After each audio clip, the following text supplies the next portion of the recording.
Hello, Miss Kiati, how are you? Good, thank you. How are things? Oh, very good.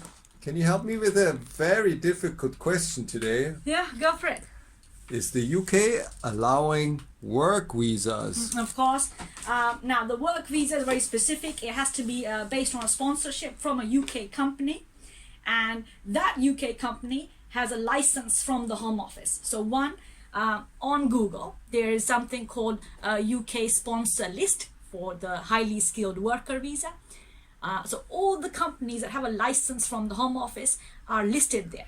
Contact those companies. If you get a job, then they would give you a sponsorship letter. It's called Certificate of Sponsorship, COS. With that letter, you make an application for the work visa. We are again with Yoshi Advocates in London answering the following question. Can I actually move to the UK to work there without having obtained a visa? Now, you know what the law is, that you need a visa to come and live and work in the UK and to meet the requirements and make that application. So that's one. And you also know that there are people who come in the UK without a visa and live and work in the UK, but you also know that is not the law. So if you're gonna follow the law, yes, you can live and work in the UK. If you're not gonna follow the law, it will be very difficult for you to live and work in the UK. Hello Yoshi, how are you? Good, thank you. I have a quick question for you. Yeah. What is the difference between a marriage visa and a family visa in the UK? Can you help me on that? Yeah, so marriage visa is where you're married to someone and you're applying for a spouse visa, specific application, specific documents and fees. But a family visa doesn't actually exist. Any application you make based on a family relationship has to be identified with the relationship.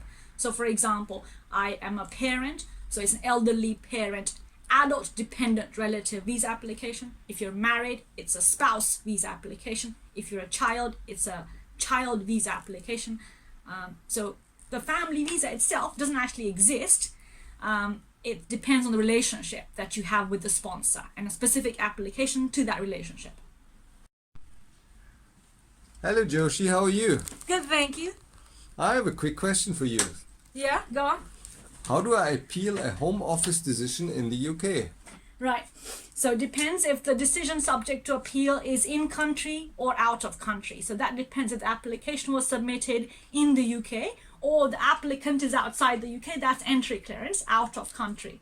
So if it's in country, it is IAFT 5 form, grounds of appeal, which are technical points addressing the laws this, Home Office applied this law, there's a mistake or there's an error. And put the decision that's subject to appeal. Now, two ways the appeal can be submitted. Online, if you have a lawyer, on My HMCTS, that's a new software the court is running with right now. Or if you don't have a lawyer, it's an email.